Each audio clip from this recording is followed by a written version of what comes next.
So let me move on to the task force.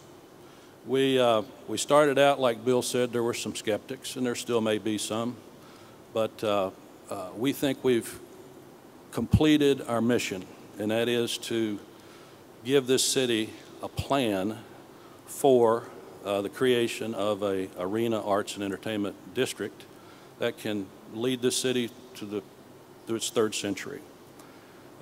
We learned so much. I can't begin to tell you everything that we learned. We're going to give you about an hour's presentation of what we did learn, but let me tell you how this all kind of took place and how it shaped up over almost a year now. Bill's right. We had 47 people, and it was a diverse group. We had businessmen, businesswomen. Ann McBair, I see you out there. There was a lot of people in this room that served on the task force.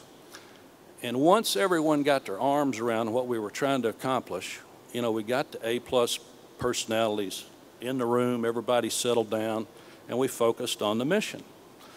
We raised $350,000 privately, not $1 of public money. That was our goal, $350. Actually, I think at last count with the in-kind donations, we're probably at $370, $380. And if it had been going, I think we would have, if we hadn't finished our task at the end of January, we could have probably raised more money. What we were able to do with that $370,000, we were able to leverage that with other studies that had been conducted. For example, the Convention and Visitors Bureau, they had a study that had been commissioned before the task force began to study the convention center. So we were able to leverage that. We were able to leverage traffic studies, et cetera, et cetera. And our best estimate is almost $2 million went into this project, and just hard dollars. But what we found during the process is that the architects, the engineers that came in that responded to the RFPs that we sent out, we were able to get work performed from guys like Rick Eckhoff, Mike Jacobs, very talented people here in our community. We were able to get them basically to provide their services. So all of these plans that you're going to see, a lot of it was contributed. So if you really take a look at the numbers, we probably got somewhere between $3 and $4 million worth of work. We had 3 site visits. The first one was to Columbus. We're going to show you some facts about Columbus. These aren't just speculative things. We're going to show you exactly what the city of Columbus has done. Incredible visit. We met with civic leaders. We met with the mayor. They told us how they created a plan, and the results are just staggering.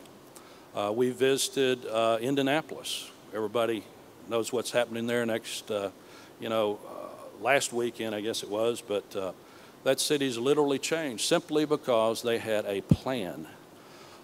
We visited Madison Square Garden. We needed to learn how can you renovate a $1 billion facility without shutting it down. We learned it's possible, and that's a big part of the equation in this structure that we're sitting in right now. We learned that it is possible. We concluded our study with a report that we think is absolutely the best possible. One thing that was fascinating to me during this process is the architects, the planners that came in from all over the world that wanted this project. We started out, there was a short list of, well, the response we got from 14 different firms from all over the world, not local. A lot of the local guys participated with them. But these were firms, for example, NBBJ, Los Angeles. They designed Staples Center. They designed Pauley Pavilion. They designed entire Olympic venues. Other firms, HKS out of Dallas, Cowboy Stadium, ever heard of that place? Well, they were here. They attended a basketball game. They could not believe the energy in this place. But at the end of the night, we got a but. But what? But there are so many opportunities in here that you're missing, not just here, but behind these walls. And so I got to visit Cowboy Stadium. I sat with the architect, I toured the facility, and he's right. We need to focus on the opportunity that we have here, because it is literally transformational.